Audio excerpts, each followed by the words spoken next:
Hello everyone and welcome to Mathematics School. In this video, I'm going to share some final tips for your examination.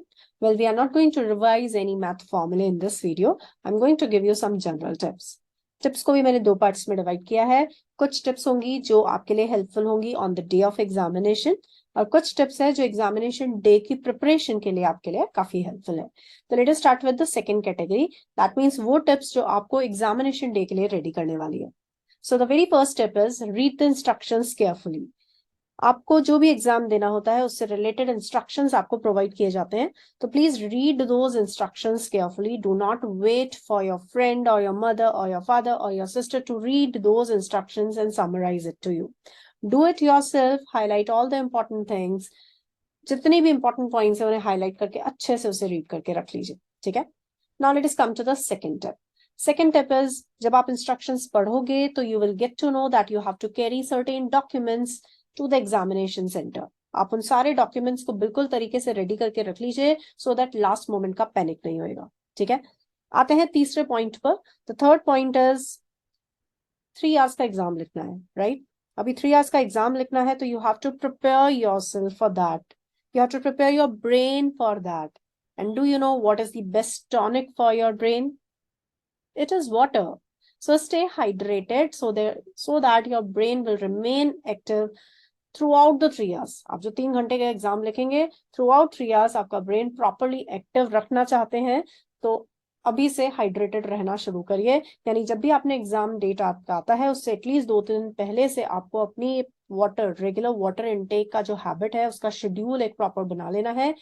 Every 45 minutes में 1 glass of water, just drink it so that you will stay hydrated and आपके brain को proper tonic मिलता रहेगा. ठीक है. Coming to the fourth point, take lighter meals. Take lighter meals. Chole bhature पूरी भाजी इनको avoid करिए because they are going to make you feel sleepy. How you are going to prepare for the exam then? How you are going to write the exam in that case, right? So take lighter meals so that even you will not be feeling sleepy. You will stay active throughout 3-4 days. Especially on the day when you will be writing down the examination. ठीक है. एक और tip है जो examination day से पहले के लिए है जो आपको एग्जाम के लिए प्रिपेयर करेगी. That is taking proper rest. जब भी आपका एग्जाम है उसे 2-3 दिन पहले से प्रॉपर 8 आवर का स्लीप लेना शुरू करिए because until unless you are not feeling fresh, how you are going to give your 100% in the test paper. ठीक है. तो इसलिए अपने आप को टायर्ड नहीं फील करवाना है. आप प्रॉपर स्लीप लीजिए सो दैट आप थके हुए ना रहें. आप एग्जाम में अपने आप का फुल एफिशिएंसी के साथ उस पेपर को लिख पाए. ठीक है. सो ये तो कुछ टिप्स थी जो आपको एग्जाम डे के लिए प्रिपेयर करेगी. अब हम बात करते हैं कुछ उन टिप्स की जो on the day of examination आपके लिए काफी हेल्पफुल रहने वाली है. सबसे पहला पॉइंट है, जब भी आप एग्जाम लिखने जा रहे हैं, कोई भी एग्जाम आप लिखते हैं, हमेशा सेंटर पर टाइम से पहले पहुंच जाना चाहिए. So please reach the centre on time और बिफोर टाइम. ठीक है. वहां पे पहुंचने के बाद करना क्या है, कुछ नहीं. सबसे पहले तो अपना बिल्डिंग चेक करना है कि आप सही बिल्डिंग में आए हैं. अपना रोल नंबर और मैच कर लीजिए, वेरीफाई कर लीजिए. After that once you are like sure कि हम सही बिल्डिंग पे पहुंच चुके हैं, नेक्स्ट स्टेप आपका क्या होगा कि अब आप साइड में जाकर रेस्ट करें. रेस्ट करिए means it doesn't mean that you have to go and sleep over there. आप आराम से बैठिए. आपको कुछ नोट्स रिविजन करना है, आप साथ में कैरी कर रहे हैं उन्हें रिवाइज कर लीजिए. नहीं कर रहे हैं तो भी कोई इशू नहीं. जैसे ही एंट्री टाइम आएगा आप देखेंगे कि गेट पर एक बहुत लंबा लाइन बन जाएगा. All the students they just gather near the gate. They just want to enter first in the building. आपको ऐसा नहीं करना है. Don't waste your energy. आप सेंटर पर पहुंच चुके हैं, आपका एंट्री हो जाएगा. So you need not to worry about that thing. आप डेफिनेटली एंट्री करेंगे. So just wait for your turn. Don't waste your energy standing over there in the Q.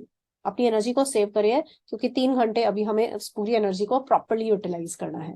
ठीक है. तो इसलिए आपको लाइन में जाने की जरूरत नहीं है. आप आराम से बैठिए. जब लाइन छोटा हो जाएगा तो आप उस लाइन में जाइए and enter into the building. Second tip, जब आप बिल्डिंग में एंटर कर जाएंगे तो सबसे पहले एग्जामिनेशन रूम में रश करने से पहले वहां पे फैसिलिटीज चेक कर लीजिए.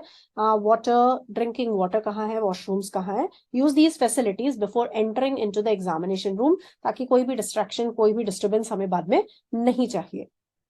एग्जामिनेशन रूम में एंटर करने के बाद again you will have certain time. Test paper start होने से पहले आपके पास टाइम रहता है. आप आराम से वहां पे सेटल होइए. अपने इन्विजिलेटर के इंस्ट्रक्शंस को ध्यान से सुनिए. एक एक वर्ड उनका ध्यान से सुनिए क्योंकि कोई भी वर्ड मिस नहीं होना चाहिए. हमने पूरा प्रिपरेशन उस एग्जाम के लिए किया है तो उस एग्जाम से रिलेटेड जो भी इंस्ट्रक्शंस आपको दिए जा रहे हैं उन्हें बिल्कुल ध्यान से सुनेंगे. ठीक है. इंस्ट्रक्शन सुनने के बाद again you will have some time test paper start होने से पहले 10 मिनट पहले अब आप अपने ब्रेन को इनिशियलाइज करना शुरू करिए. स्टार्ट रिवाइजिंग द फॉर्मूले. कौन से फॉर्मूले? एनीथिंग. फिजिक्स हो सकता है, केमिस्ट्री हो सकता है, मैथ्स का फॉर्मूला हो सकता है. जस्ट आपको अपने ब्रेन को इनिशियलाइज करना है. ठीक है, टेंशन नहीं देनी है, जस्ट रिवाइज द फॉर्मूले. नेक्स्ट पॉइंट, जब पेपर स्टार्ट होगा तो अपने माइंड को प्रिपेयर करके जाइए. ऐसा हो सकता है, जरूरी नहीं है, बट ऐसा हो सकता है कि आपका जो पहला क्वेश्चन हो, the first question that you are attempting is lengthy with a very irritating calculation part, but you don't have to lose hope just because of that question. आप सिर्फ उस क्वेश्चन की वजह से अपने पूरे पेपर को स्पॉइल नहीं करेंगे. I have seen many students they just spoil the paper because of the first question. ऐसा नहीं होना चाहिए. अपने माइंड को प्रिपेयर करके जाइए पहले से. ऐसा बहुत बार होता है कि first question of the test paper सबके लिए अलग अलग होता है. हो सकता है आपके हिस्से में वो सबसे गंदा वाला क्वेश्चन सबसे पहले आ जाए. तो you need not to worry about that. Leave that question, move ahead. आप आगे के बाकी क्वेश्चंस को देखें, उन्हें सिंसियरली सॉल्व करिए. ठीक है, आते हैं आगे बढ़ते हैं. टेस्ट पेपर को सॉल्व करने के लिए आपने क्या स्ट्रेटेजी फॉलो की थी? Throughout your practice sessions the same strategy you have to follow. आप किसी की भी बात नहीं सुनेंगे, आप अपने फ्रेंड की स्ट्रेटेजी को नहीं फॉलो करेंगे. आपने प्रैक्टिस सेशन में ये सीखा है कि आपके लिए कौन सी स्ट्रेटेजी बेस्ट सूटेड है. आप उसी स्ट्रेटेजी को उस दिन यूज करिए. स्ट्रेटेजी चेंज करने का मतलब यह है कि आप इंटायरली एक नया एक्सपेरिमेंट कर रहे हैं on the day of examination. ऐसा बिल्कुल नहीं करना है. आप जो स्ट्रेटेजी यूज करते थे अपने प्रैक्टिस सेशंस में, उन्हीं स्ट्रेटेजी को यूज करते हुए आप अपने कंप्लीट टेस्ट पेपर को सॉल्व करेंगे. ठीक है, अगेन आते हैं एंड ऑफ द पेपर पर. अब मैं एक और इंपॉर्टेंट पॉइंट आपको बताऊंगी, शेयर करूंगी, जो मैंने भी स्टूडेंट्स के एक्सपीरियंस से सीखा है.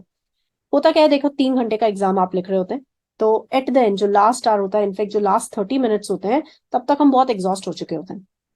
ठीक है, मोस्टली स्टूडेंट्स एग्जॉस्ट हो चुके होते हैं. और बस यहीं पे ये जो लास्ट 30 मिनट्स होते हैं ना, यही डिसाइड करते हैं कि who is going to get more marks compare to the other. अगर आप चाहते हो कि आप अपना 100% आउटपुट दो, तो अपने माइंड को फिर से ट्रेन करके जाना कि जितनी एनर्जी के साथ आप पेपर स्टार्ट करेंगे, उतनी ही एनर्जी के साथ आपको पेपर एंड भी करना है. जितना एक्टिव आप फर्स्ट 30 मिनट्स में है, उतना ही एक्टिव आपको last 30 minutes of the test paper में भी रहना है. लास्ट 30 मिनट्स बहुत क्रूशियल है. अगर उसको आपने सही से हैंडल कर लिया, उसका मतलब है कि आप अपने पेपर में बेस्ट परफॉर्मेंस देकर आने वाले हैं. ठीक है, तो इसलिए लास्ट 30 मिनट्स को प्रॉपर्ली यूटिलाइज करना है. डिपेंडिंग ऑन द सब्जेक्ट आप नंबर ऑफ क्वेश्चंस को डिसाइड कर सकते हैं. कि अगर मैथ्स का पेपर मैं कर रहा हूँ, लाइक मैं मैथ्स में आपको सजेस्ट कर सकती हूँ कि लास्ट 30 मिनट्स की अगर आप बात करते हैं, तो 8 से ज्यादा क्वेश्चंस का टारगेट मत लेकर चलिए. 8 से ज्यादा क्वेश्चंस आप नहीं सॉल्व करेंगे in the last 30 minutes. Similarly, physics and chemistry के लिए you can decide कि how many questions should be solved in the last 30 minutes without any problem, और कोई भी नेगेटिव नहीं चाहिए हमें. ठीक है, हम नहीं चाहते कि हम उस लास्ट 30 मिनट्स में पैनिक करें और नेगेटिव मार्क्स या फिर मार्क्स को लूज करें. तो ऐसा बिल्कुल नहीं करना है. आप लास्ट 30 मिनट्स की स्ट्रेटेजी एक बार अपने दिमाग में सोच कर जाइए. उसी हिसाब से आपको लास्ट 30 मिनट्स को प्रॉपरली यूटिलाइज करना है. ठीक है, सो ये छोटे मोटे टिप्स थे हमारी तरफ से, जो शायद आपके लिए काफी हेल्पफुल रहेंगे. So thank you all of you for watching this video. All the best to all of you. Just do your best. Good luck.